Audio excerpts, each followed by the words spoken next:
Welcome to Not So PG. I'm Brooke Blurton. My pronouns are she and her. I'm Matty Mills. My pronouns are he and him. And before we get started, we'd like to acknowledge the custodians of the land on which we record. For me, that's the Gadigal People of the Eora Nation. And for me, that's Eora People of the Kulin Nation. All right, let's go. Let's get into it.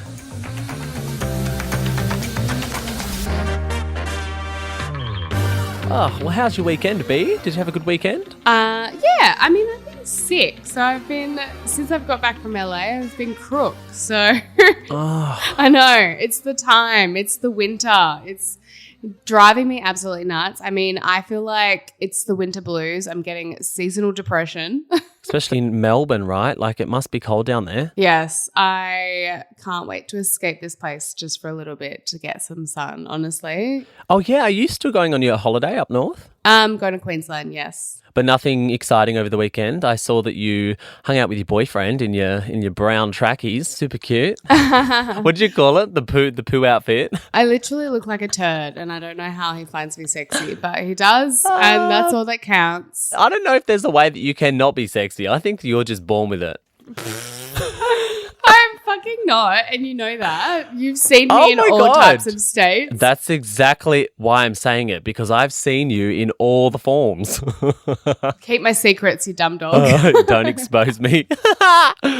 Oh, gosh. Well, I had like a massive Friday night, to be honest.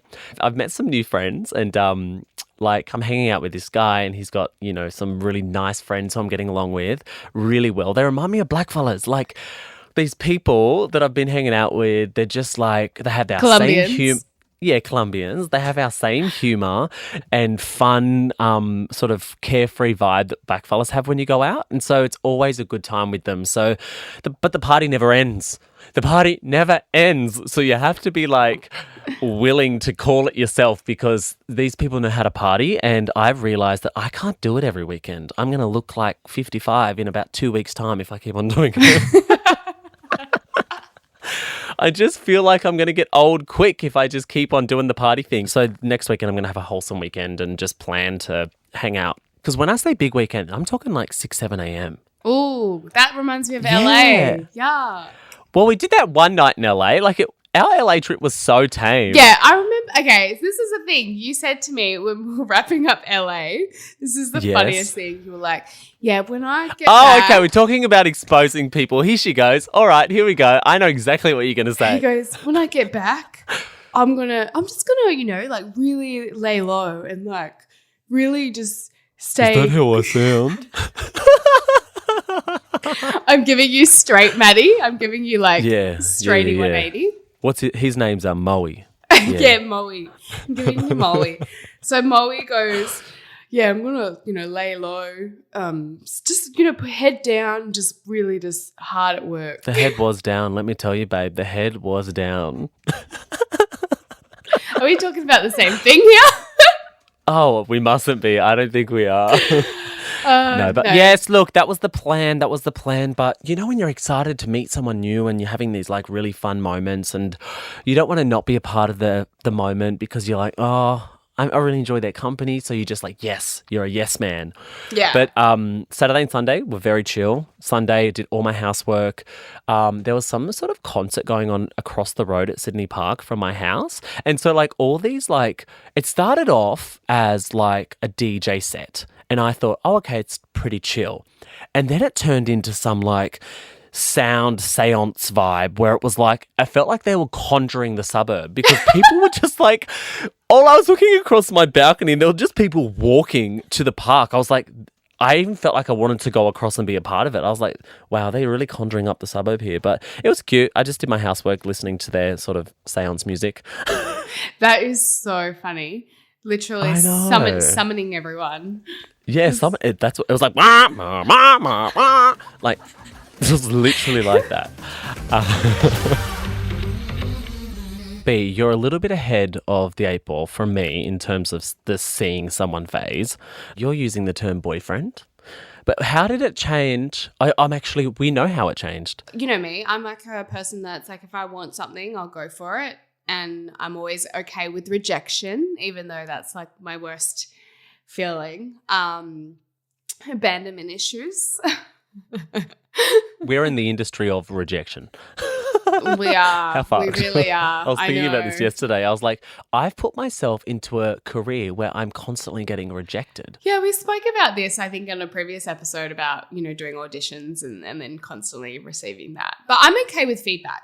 Yeah. But anyways, I think, you're in the early stages of seeing someone, which you haven't yet sort of made it exclusive or official, which I feel like is a conversation that, two people need to have, or if you're polyamorous, you guys all need to have. Not me, guys. She's not alluding to anything here, I promise. No. I mean, I made it, like, in quotation, official or exclusive after 3 weeks. Now, that's absurd for some people. It's fasttrack.com. Well, I just knew that I wanted to be with him and date him, and I knew that he felt the same way. And then I just kind of took a lucky chance and a lucky dip at asking him to be my boyfriend, and he said yes. I love that. So, I mean, it's only now been like 8 weeks, but we're still like so happy and like still obviously in that honeymoon period. But there's just a comfortableness and an easiness to it that makes it, so relaxed and so worthwhile. I mean, I feel like in previous relationships, I've been such a U-Haul lesbian where it's just been like, there's been no conversation. We've just naturally just been together, and then eventually we move in together and we're planning our whole life together. And those relationships I feel like haven't worked out is because the communication hasn't been there. I mean, I feel like communication is the key component into a healthy, sustainable relationship. I mean, I've learnt that over the years of failed relationships. Well, I have to say I had that conversation only last night. So it's so funny that we're talking about this because that was exactly what I said. I said, look, communication is what I'm after. And like, I love being transparent with you about how I feel. And I love the fact that like you're opening up about how you feel. I know that it's like the rocky part of a relationship because we're still getting to know each other. But I think that if we can be really open about our feelings and about where it's sort of heading, then neither of us will have an opportunity to get hurt, because if you know where someone else is at, it helps you control where your feelings are at as well. And like, we had the conversation, I was up till like midnight last night, like going back and forth about this, which is so interesting because we're at a point now where like, I'm starting to really get to know this person a little bit deeper. The more information you know about someone, the more of an opportunity you get to like them deeper. And so like, when you start to unravel yourself to someone and they're doing the same, it's hard for the feelings not to grow, even if you don't want them to. So like, but as long as you're both like understanding that that's where it's heading and there's no like, like pretending to be oblivious to the fact that feelings are growing, like that for me, I would hate, because I'm like, we know what's going on here, but if we're going to like pretend that it's not happening and then action in that way where like you're pretending that you're not getting feelings and then you hurt someone, it's like, oh, I hate that. So I'm at the stage where nothing's official, like nothing is like locked in, and I'm still single, but I'm in this period where I'm really enjoying getting to know this person and like talking about the future and what that potentially looks like in like a really open way. I feel like because, leaving that sort of that door open until you've kind of established, where you both are at in some degree is exciting. I feel like that's the exciting part. And I feel like you shouldn't put so much emphasis on it, and I feel like so much pressure, because I think that's where it sort of fails. Like I feel like in that early stages where you both haven't really established what it is yet, and you're trying to rush to get to a solution or an equation per se, then I feel like that really diffuses the whole excitement part, and you can't really then stay in that. People always say it should just feel easy, but it's not necessarily the case as well. No. I mean, like relationships are actually really hard and really difficult. I mean, I find it really hard to find a balance with being in love and maintaining normal life, to be fair, because I'm one that's always in my feelings. And my partner is honestly the most beautiful person and man. And when I met him and the way that we communicate and the way that our values are so aligned that he kind of knows what I'm thinking and I know kind of what he's thinking. I Yeah. feel like that's the easy part. I feel like that should be easy. Like you should be able to know what's going on or just have insight of like how someone, the person that you're with is feeling. And being like open enough to be like, look, like basically one of the things that I said last night was like, hey, I think that now that we're getting to like more of a deeper level of getting to know each other, being transparent is going to be like really helpful. Yes. And not like holding things back. Like even if you feel like it's a bit awkward to say something, I'd rather you say it because I don't want to guess what you're thinking, how you're feeling. Let me know because when I have the information, I can make decisions based on that. If I'm trying to guess, sometimes in my head, it is a worse scenario than what's going on in your head. I agree. Self-doubt is something that could like ruin everything. And I think also like I have this quote or like I did this vision board at the start of this year and everything on my vision board is honestly coming to life and I do believe in manifestation. The thing that I wrote was like under the relationship sort of like part was don't try so hard. Like, you know, and I feel like for me, because I wanted it so much and I wanted to find love so much, I was still in that like Bachelorette brain where I wanted it so much that I was like kind of killing myself over it, if that makes sense, because I wanted to find someone and I wanted to start a life. And then when I stopped caring about, you know, finding the person and then living in my soft girl era, I feel like it came full circle because I actually went inwards and I gave myself that internal love and care and support that when I did meet someone, I was like ready for it, if that makes sense. And I don't want to say my partner's name yet because I don't want to like out myself. But when I met him and, you know, the negative things that I felt, I guess, about a relationship previously about, you know, oh no, like I'm never going to end up with someone because they're not going to be okay with like being in the media or they wouldn't want to be with me because I've been on TV and my whole life is like public, etc. Like I was having all these negative things on feelings about relationships per se. But then I was like, actually, no, fuck that, because the right person wouldn't give a fuck. Yeah, good. And how is the relationship going if you're going to spill on that? Can you keep a secret? No. I actually can't. I know you can't. You know what? I've even signed contracts that I've fucked over by telling people. Oh, God. Really? Oh, my God. Tell me. So I signed a contract once and I wasn't allowed to tell anyone anything, and I did tell them. And luckily that contract actually, we didn't go through with it. But yeah. The reason I'm talking about secrets, and I'm glad you brought it up, because I am not the best at keeping secrets because I get excited about sharing things with people because I want them to have joy in the moment with me, and that's where I get my joy from. Because it's like owning a Ferrari and you drive around by yourself and you're the only person in the car. That isn't fun. Like, you want to pick people up and get them to sit in the passenger seat and take them on a cruise. Like, that's the joy, sharing things. So I find it really hard, one, in our industry, because we have to, you know, obviously sign on to things and keep our mouth shut. I find that really difficult. But you've done it forever. Like, you're really good at it, right? How crazy, right? Because this fully changed my personality. Like, I'm not even lying to you. So my mum, like when she was alive, always taught us to never lie, never to keep secrets. We were a very open family. And, you know, I find that like that part of it really difficult. So I was always taught to be honest. And I still am. Like to the day I die, I'll always be like one just to tell you something rather than just like keep it in. But in saying that, I'm a fucking vault. If you tell me something and you actively say like this needs to stay in the vault and it can't leave, then I will take it to my grave.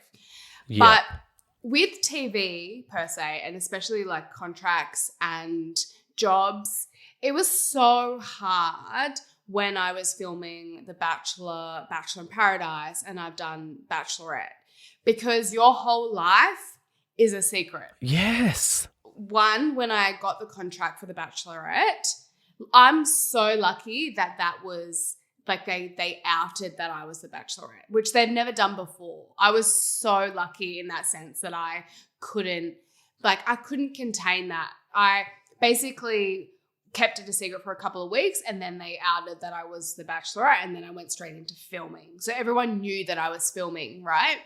Gotcha. And then afterwards, when you pick someone, generally the Bachelor or Bachelorette is only in secret for maybe like a matter of 4 to 6 weeks. Mine was so dragged out, probably not as long as, the recent Bachelors, because they got pushed way down the line.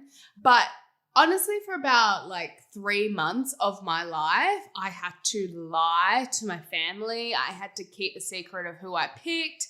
I wasn't allowed to say anything about the season.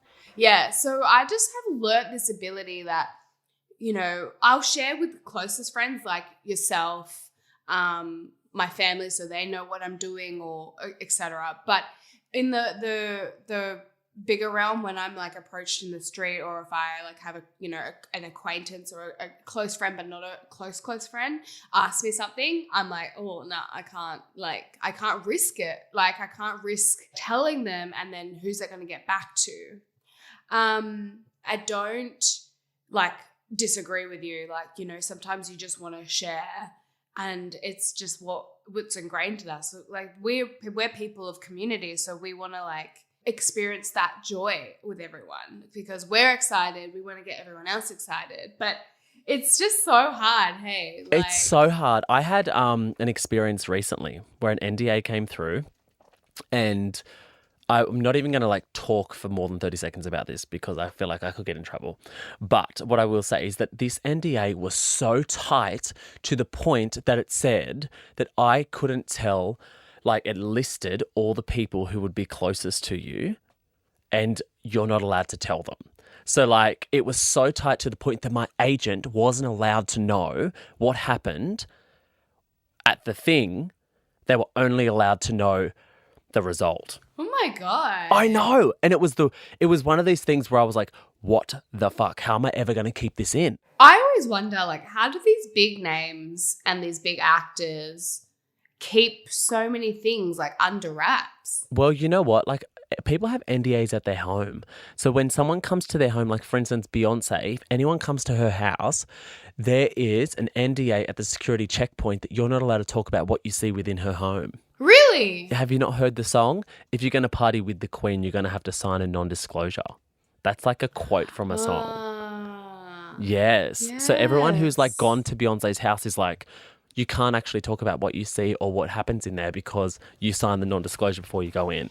But that's what I mean. Boundaries. That's some fucking A-list shit. Well, speaking of B, I've been watching literally I've been in a rabbit hole online of watching the Renaissance tour. And I used to say it like Renaissance, but she says Renaissance, so I'm saying it Renaissance, okay? That's how she pronounces it. And I've been watching this concert so much, the snippets online, that I feel like I've already been there. But I'm definitely going to see her into when she starts her US leg, which is in a few weeks. I'm going to try and get back in September to see her in LA. And I'm so excited about that. But one thing that I've noticed online is that people, and look, this is a very risky move. This is a risky move, B, me talking about this.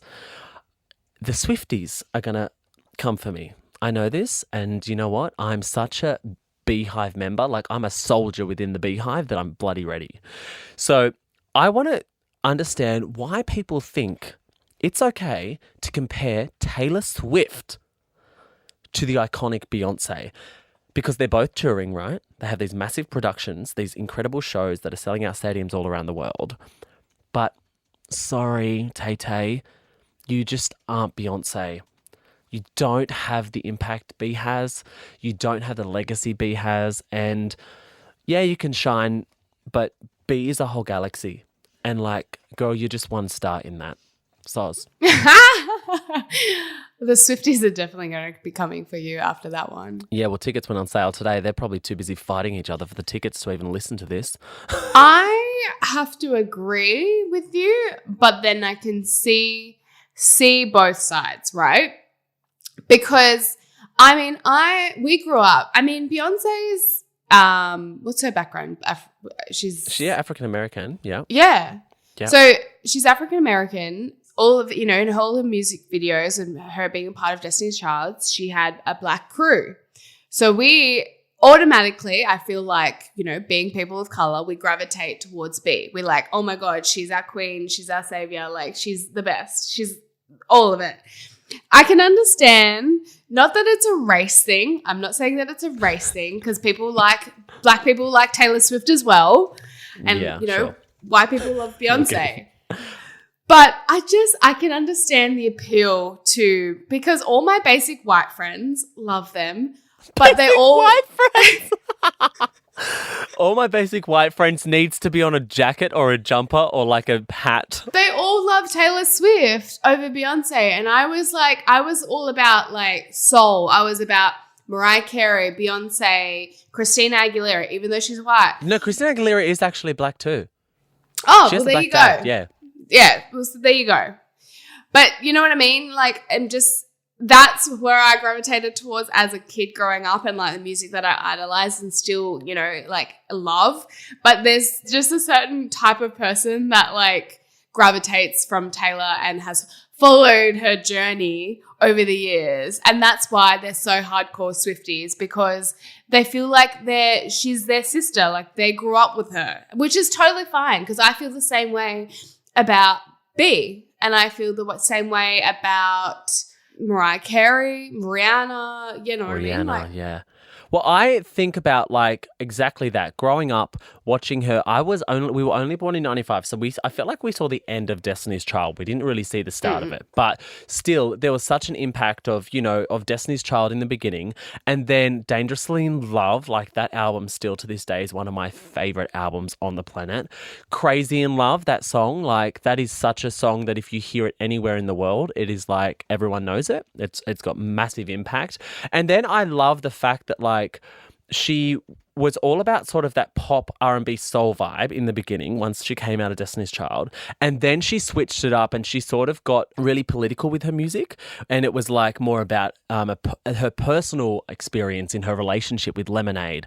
Like that album is still iconic, like as fuck, because she dropped it without any promotional. She didn't do any interviews. She literally dropped it in the middle of the night, and like it just like broke all the records. It was so monumental, yet it didn't fucking win a Grammy. Yeah, I don't know. Like, why didn't it win Album of the Year? Didn't she bring out a visual album as well with it? Yeah. Beyonce, self-titled visual album. That was like, Lemonade was also a visual album. And she is the person who has like brought this whole idea of a visual album to the forefront of music, because I think she had an interview where she was saying that people don't make albums anymore. People don't want to tell a story through their music. They do one single and then it burns out, and then they do another single and then it burns out. And it's like this very temporary hit that you have, and then you're trying to find the next like high in your career. When if you bring out a body of work, you have a legacy, and people are able to actually unpack what you're trying to say through your like creative work.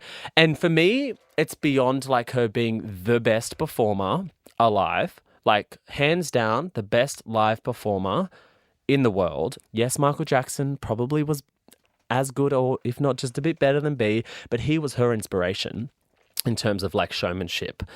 And obviously Whitney Houston with the vocals, best vocalist ever. But Beyonce to me encapsulates all of that. I feel like I want to go to the Taylor Swift concert because I want to be able to speak on experience of seeing her live. So I probably will try and get tickets somehow. I'm not going to try and buy them. I'm going to try and go in the industry doors. But no, I feel like I do want to see her live. Like, I do want to see Taylor Swift live. I want to see what all the hype is about. But from what I've seen online, like, yes, your show looks incredible with big production, but you don't have the impact in terms of like culturally that B has. They're going to come for you. They're coming for you. Well, you know what? I'm ready. Because you know what? I'm the type of person that if I'm sitting at a party and I start a conversation and someone says they don't like Beyonce, I immediately stop the conversation. I don't want to talk to them, and I'm happy for them to leave the party. I'm actually a little bit the same. I've ended a friendship because I didn't like someone was so obsessed with Taylor Swift that I was like, you know what? I'm off that. I'm off it. That's an ick. Yeah, it was an ick. I even said to my boyfriend yesterday, I was like, are you a Taylor Swift fan? He was like, yeah, I guess like I like some of her songs. I was like, no, babe. You know what? I have this like it's like a push and pull thing with Taylor Swift. I want to like her. I do. I want to like her, and I think I do like her deep down. But when someone compares her to Beyonce, it makes me like her less. Yeah. Can I be really shallow for like a split second? Mm-hmm. Like fucking cancel me if you want. I don't care. I just think she gives off this like girl next door, like I'm perfect, you know, with my perfect life, my perfect look, like, you know, like that real, you know, and I'm like, it's not realistic. It's unrealistic. Yeah. I think... Like, when have you looked ugly? Babe, just go to the folklore era? No, I'm kidding. She looked like old grandma. Don't. We can't talk about people's looks. But we can. Let's keep going. That's why I was like, I just want to be shallow. No. Look, I there is definitely an era of Taylor Swift where she isn't in the sparkly cat suits and the diamantes.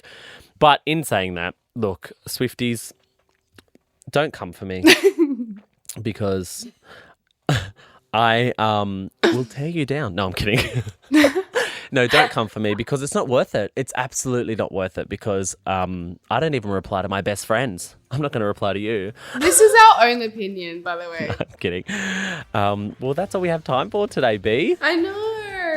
Well, if you love listening to Not So PG and if you love us, leave a 5-star rating and a little review. And if you want to tell us something, follow us on socials and slide into the DMs. Brooke's handle is @Brooke.Blurton. Mine is @It'sMattyMills. And you can follow all of the Nova Podcast action over at Nova Podcast Official. Bye. And big thanks to Rach for covering today. Shout out to Rach, our producer today. Shout out to our Chae, who... Big love to We miss Chae. and love. Big love to Chae.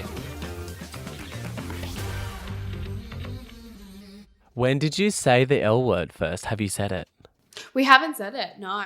Ooh, okay. I also don't think like we should put so much emphasis on the like saying I love you. I agree with you. Sometimes I look at him and I'll just say like I love you in my head. Yeah. But I don't say it. Yeah. I don't say it. Never out say it loud. out loud. Yes.